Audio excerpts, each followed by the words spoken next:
By all signs, there was no reason to doubt. This was a used car lot. I was driving by and I swung around after I saw these cars for sale. The price caught your attention? Yep.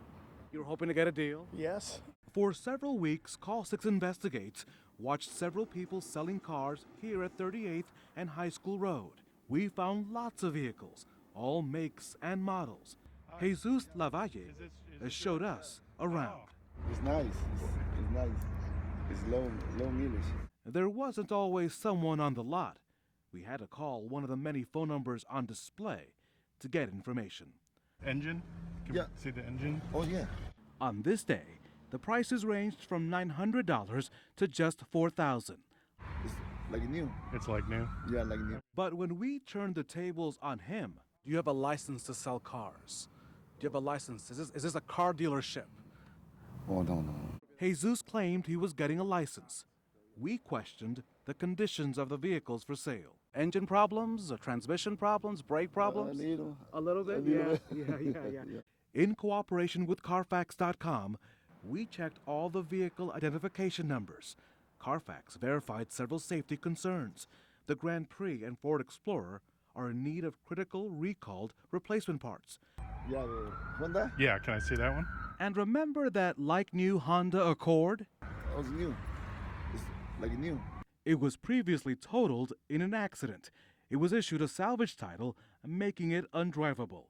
It was later repaired and made roadworthy with a rebuilt title. This kind of operation is known as curbstoning.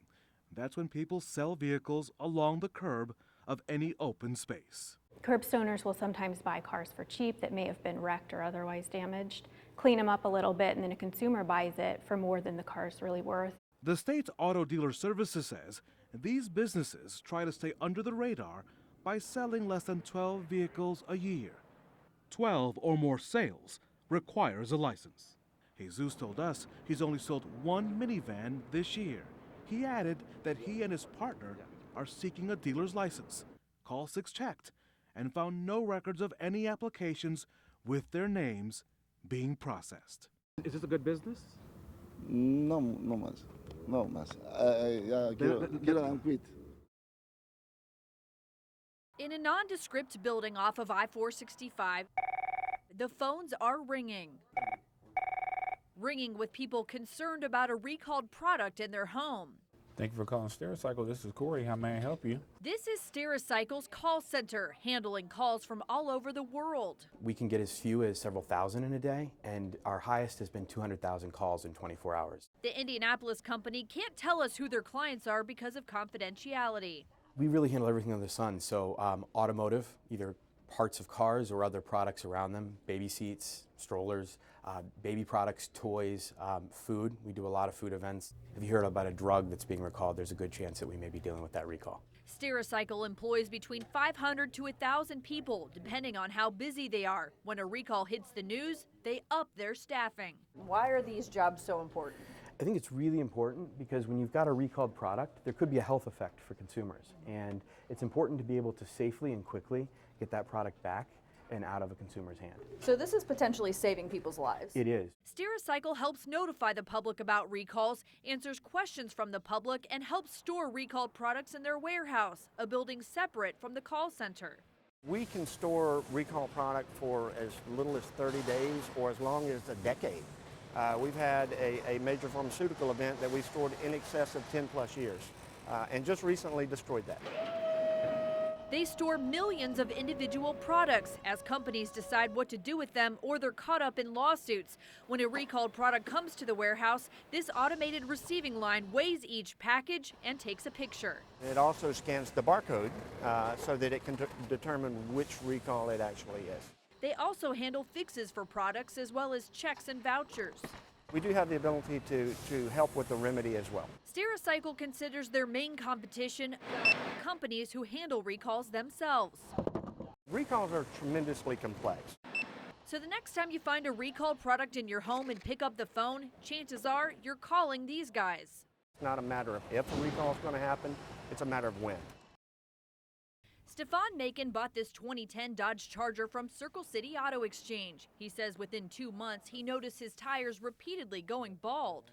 It's just been an ongoing battle with replacing the tires. So I took it to Northwest Frame and Body, and it took him just 30 minutes to determine that the car, before I purchased the car, had sustained an accident. We checked with Carfax and found the car was totaled just 3 months before he bought it. The frame shop told us Stefan's car has significant frame damage, which is causing his tire troubles.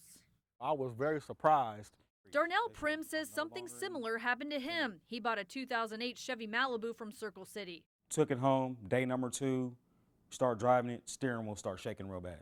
It wasn't until Darnell eventually tried to trade in the car that he learned it was totaled just months before he bought it.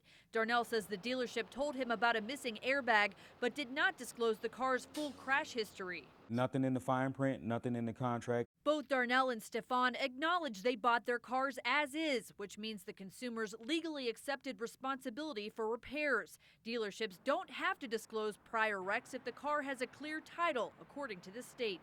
If an insurance company deems a vehicle a total loss, it receives a salvage title from us. In Indiana. In Indiana. But in Michigan, a car deemed a total loss can get a clear title. It's perfectly legal in that state. Stefan and Darnell's cars both came from Michigan with clear titles, despite being totaled by the insurance companies. We checked crash histories on Circle City's cars and found one we knew had been wrecked before. We took our hidden camera to their Washington Street lot to ask about it. I'm just curious, like if it's been in an accident. Which one? The 2011 Charger. A worker gets on the phone. Once we have to get a car crash on it or it's been an accident. When he ran auto check, it didn't show that it had been an accident. We asked AutoCheck to run the VIN number, and they came back with 2 crashes, one in 2012, one in 2013, both involving moderate to severe damage. The Attorney General's office says if a dealer misrepresents a product to you, that could violate the Indiana Deceptive Consumer Sales Act. So we went back to the lot to get an explanation. I'm on duty. Can we ask you about some video that we got? We showed him the video. It didn't show that it had been an accident. But the manager had no explanation. The record showed it had been in 2 moderate to severe damage. We're just trying to get your response. What's your name, sir? It doesn't matter. Minutes later, he pointed his cell phone at us while we got video off the property. The Indiana Secretary of State's office suspended Circle City's Madison Avenue location in February for issues including failing to properly deliver titles and failing to provide records. They're still on probation. As for Stefan and Darnell, Circle City's attorney released a statement saying both customers had a full and complete opportunity to have the vehicle inspected before purchasing it, and the transactions were fair, conducted at arm's length, and fall within the purview of Indiana law.